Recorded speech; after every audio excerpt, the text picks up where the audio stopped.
अखिल भारतीय विश्वकर्मा महासभा की इस अहम बैठक में मुझ जैसे अनुज को इसका हिस्सा बनने का सौभाग्य प्राप्त करने के लिए मैं पूरे समाज का कोटि कोटि धन्यवाद और आभार व्यक्त करता हूं। इस कार्यक्रम में मौजूद, इस कार्यक्रम के उद्घाटनकर्ता हम सब के अभिभावक माननीय आदरणीय छेदीलाल शर्मा जी, हम लोग बाबू जी का यहाँ स्वागत करते हैं, उनका अभिनंदन करते हैं। अंधकार से लड़ने का संकल्प कोई कर लेता है तो एक अकेला जुगनू भी अंधकार को हर लेता है, अंधकार को हर लेता है। यदि संकल्प समाज का कोई एक व्यक्ति ईमानदार और मजबूत संकल्प लेकर समाज को आगे बढ़ाने के लिए निकलता है तो उसकी भावना क्या होती है, उस भावना को यदि महसूस करना है, देखना है तो 92 साल की उम्र में यहाँ मौजूद छेदीलाल शर्मा जी, हम लोग के अभिभावक, इनके संकल्प को देखकर लगता है कि इस उम्र में देश के अलग अलग कोनों में जाकर, प्रदेश के अलग अलग जिलों में जाकर समाज को एकत्र करने का काम बिना इस लोभ के, बिना इस लालच के, जीवन के, उम्र के जिस पड़ाव पे ये हैं, इनकी महत्वाकांक्षा सांसद, विधायक या विधान पार्षद बनने की नहीं है। बावजूद इस उम्र में प्रदेश और जिला जिला घूमकर ये इस महत्वाकांक्षा के साथ आगे बढ़ रहे हैं कि मेरे समाज के सैकड़ों सांसद, विधायक और विधान पार्षद बनकर सदन से लेकर, सड़क से लेकर सदन तक समाज की बात को मजबूती से रखने का काम करे। ऐसे हमारे अभिभावक का हम लोग कोटि कोटि धन्यवाद, आभार व्यक्त करेंगे। आज यहाँ पर मौजूद 5 हम लोग विश्वकर्मा समाज में जिन 5 हम लोग लोहार, बढ़ई, ठठेरा, कसेरा, शिल्पकार और स्वर्णकार, जो हम लोग 5 जाति मिलकर विश्वकर्मा समाज में आज यहाँ पर मौजूद हैं, ये ठीक उसी तरीके से है जिस तरीके से मैं इस बात को इसीलिए इससे जोड़ने का प्रयास कर रहा हूं ताकि आप इस बात को समझ पाएं कि यदि हम लोग एकत्र होकर, यदि हम लोग राजनीतिक रूप से, शैक्षणिक रूप से, व्यवसायिक रूप से, हर रूप से यदि हम लोग अपनी भागीदारी सुनिश्चित करने के लिए पहल करते हैं, तो यदि कहीं ना कहीं हम पीछे रह जाते हैं तो इसके पीछे का एक बड़ा कारण हम सब की एकता, एकजुटता, इस बात को महसूस करने की जरूरत है। वरना 5 मिलकर, 5 समाज के लोग मिलकर यदि हम लोग किसी भी बड़े से बड़े मुद्दे पर, किसी भी बड़े से बड़े मांग को लेकर यदि हमारे यहाँ से कोई एक प्रतिनिधित्व करने वाला सरकार के समक्ष, बड़े बड़े पदाधिकारी के समक्ष यदि अपनी बात को रखे तो मजाल नहीं है कि वो पदाधिकारी आपकी बात को नहीं सुने। ये ताकत हमको और आपको मिलकर बनानी है। ये ठीक उसी तरीके से है जिस तरीके से कृष्ण जी गए थे कौरवों के पास 5 गांव मांगने के लिए। ये 5 जाति ठीक उसी तरीके से हम लोग हैं और हम लोग भी 5 समाज के लोग, जाति के लोग मिलकर आज जा रहे हैं अपने राजनीतिक अस्तित्व के लिए, अपनी राजनीतिक भागीदारी को सुनिश्चित करने के लिए, समाज में अपनी प्रतिष्ठा को सुनिश्चित करने के लिए हम लोग ठीक उसी तरीके से जा रहे हैं। और उस वक्त जब कृष्ण जी गए थे तो कौरवों का क्या भाव था? कौरवों का यही भाव था कि ये 5 गांव मांगने आए हैं, इनको हम लोग बंधक बना के रख लेते हैं। ये अकेला व्यक्ति 5 गांव मांगने आया है, इसको बंधक बना के रख लेते हैं। लेकिन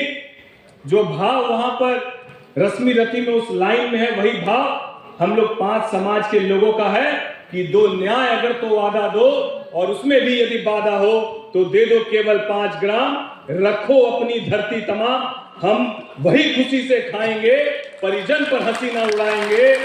दुर्योधन वो भी दे न सका, आशीष समाज की ले न सका, उल्टे हरि को बांधने चला, जो था साध्य साधने चला। हरि ने भीषण हुंकार किया, अपना रूप विस्तार किया, डगमग डगमग दिग्गज डोले, भगवान कुलपित होकर बोले, जंजीर बढ़ाकर साध मुझे, हाँ हाँ दुर्योधन बांध मुझे, हाँ हाँ दुर्योधन बांध मुझे। आपको भी इस बात को मन में बांधकर चलना होगा कि याचना नहीं अब रण होगा, जीवन जय की मरण होगा। इस भावना को बांधकर यदि समाज के एक एक लोगों को साथ लेकर हम लोग चलने का काम करेंगे तो आज हम लोग चंपारण मोतिहारी के इस बापू सभागार को भरने में यदि हम लोग को थोड़ी भी कठिनाई हो रही है तो मैं आपको वादा करके यहां से जाता हूं कि आने वाले अपने 4 साल 5 साल के कार्यकाल में पूरे बिहार के एक एक जिले में हमारे बड़े भाई जीवन सोनी जी के साथ मिलकर हम लोग समाज को एकजुट करने का काम करेंगे और यह भी दिखाने का काम करेंगे कि हमारे समाज के लोग जब एकजुट होते हैं तो बिहार का गांधी मैदान भी छोटा पड़ता है। ये भी हम लोग आने वाले समय में मजबूती पेश करने का काम करेंगे। और ये ताकत किससे मिलेगी? ये ताकत आप समाज के तमाम अभिभावकों से मिलेगी। हमारे पास इस उम्र में ऊर्जा बहुत है, इस बात को कहने में कोताही नहीं है, लेकिन अनुभव का अभाव है, इस बात को भी कहने में कोताही नहीं है। और अनुभव अभिभावकों से मिलेगा और अनुभव और ऊर्जा का यदि समन्वय हो जाए तो फिर कोई किसी को रोक नहीं सकता। इस बात को मानने में हम लोग को कोई गुरेज नहीं है। हाँ, लेकिन हम इस बात का ना गुमान करते हैं, ना हम इस बात का अहंकार करते हैं। हम लोग पूरी विनम्रता के साथ समाज का ये तबका, समाज का ये पूरा समाज, समुदाय एक ऐसा समुदाय है जो अनुशासन और विनम्रता के लिए पूरे देश भर में हम लोग जाने जाते हैं। हम लोग व्यापार करके, मेहनत करके, मजदूरी करके अपने जीवन को, अपने जीवन यापन को, अपने परिवार का पालन पोषण करते हैं। और हम लोग को सिर्फ राजनीतिक रूप से भागीदारी सुनिश्चित हो यही प्रयास नहीं करना चाहिए। हम लोग को यह भी प्रयास करना चाहिए कि बहुत सारे ऐसे हमारे नौजवान साथी हैं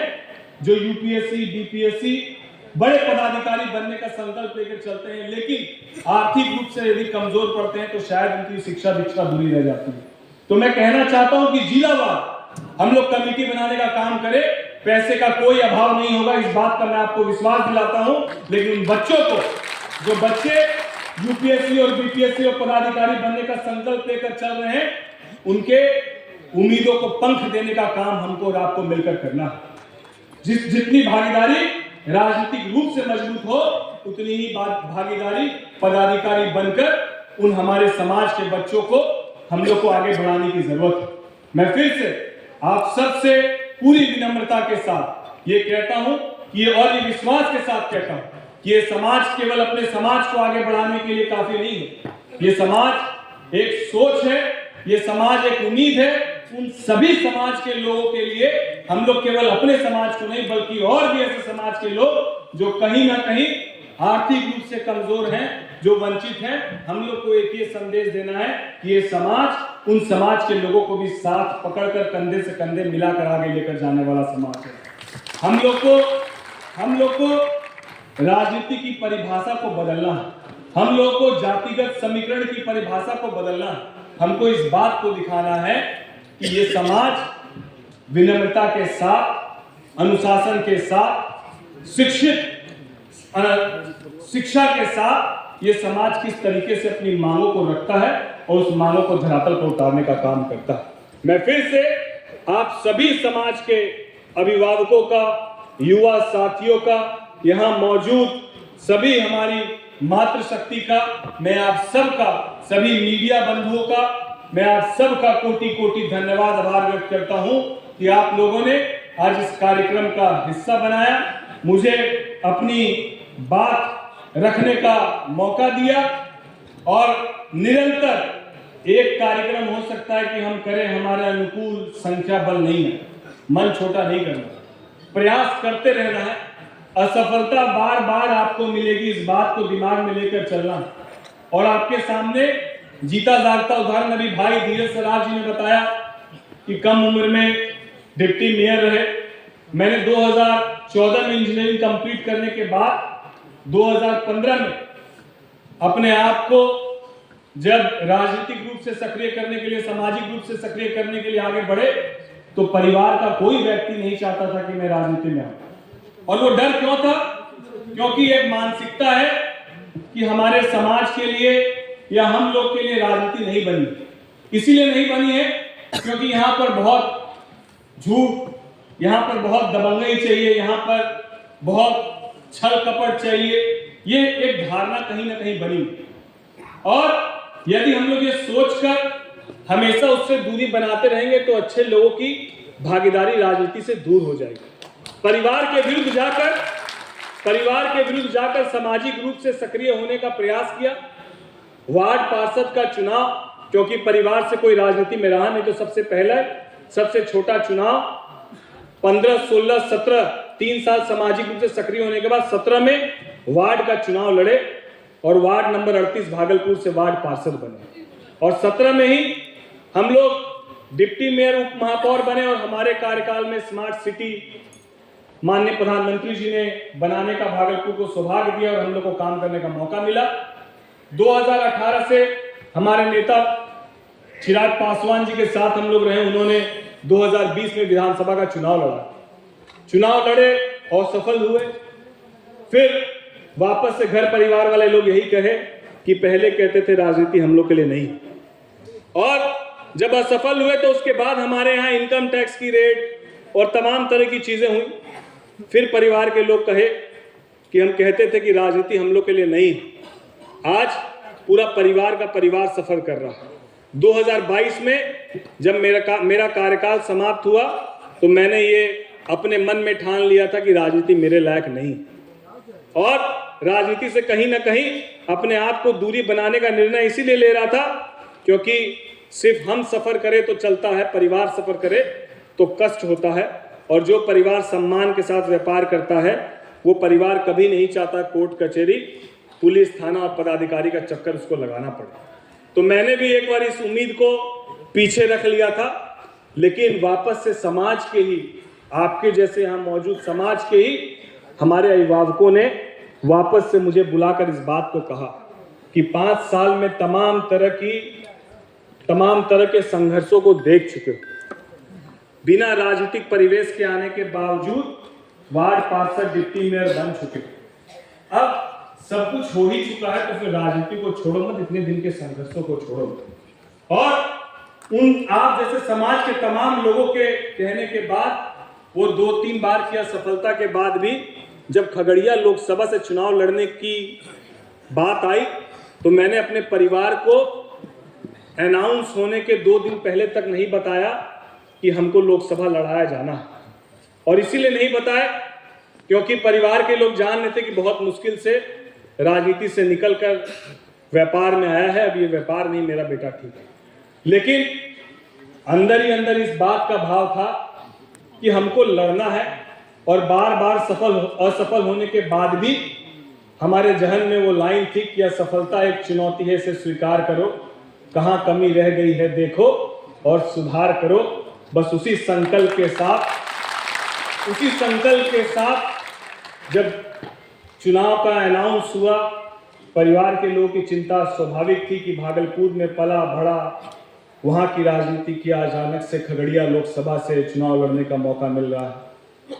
तो हमने यही बात कही कि कुछ चीज़ें हमारे हाथ में नहीं, कुछ चीज़ें अब ऊपर वाला तय करके भेजा, तो इसमें हम और आप क्या कर सकते हैं। और परिवार के साथ, आप जैसे समाज के लोगों के साथ ने 32 साल के नौजवान साथी को, जिसके परिवार में कोई राजनीति में नहीं है, उसको देश के सर्वोच्च सदन का सदस्य बनने का मौका दिया। इसके लिए मैं इस समाज का ऋणी हूँ, मैं इस समाज का आभारी हूँ, मैं खगड़िया लोकसभा के तमाम लोगों का आभारी हूँ, आप सबके स्नेह, प्यार और आशीर्वाद का आभारी हूँ। और मैं इसी आशीर्वाद और प्रेम में मैं आपको ये बात कहना चाहता हूँ कि आने वाले समय में आप लोकसभा में अपने समाज की बातों को मजबूती से यदि सुनता हुआ देखेंगे तो मैं ये आपको विश्वास दिलाता हूं कि ये भाई आपका देश के सर्वोच्च सदन में माननीय देश के यशस्वी प्रधानमंत्री और गृह मंत्री अमित शाह जी के सामने मैं इस समाज के विषय में और इस समाज के उत्थान के लिए जितनी आवाज बुलंद कर सकता हूं उतनी आवाज बुलंद करने का काम करूंगा। इन्हीं चंद बातों के साथ मैं फिर से आप सबका कोटि कोटि धन्यवाद, आभार व्यक्त करके अपनी वाणी को विराम देता हूं। जय हिंद, जय भारत, जय विश्वकर्मा समाज।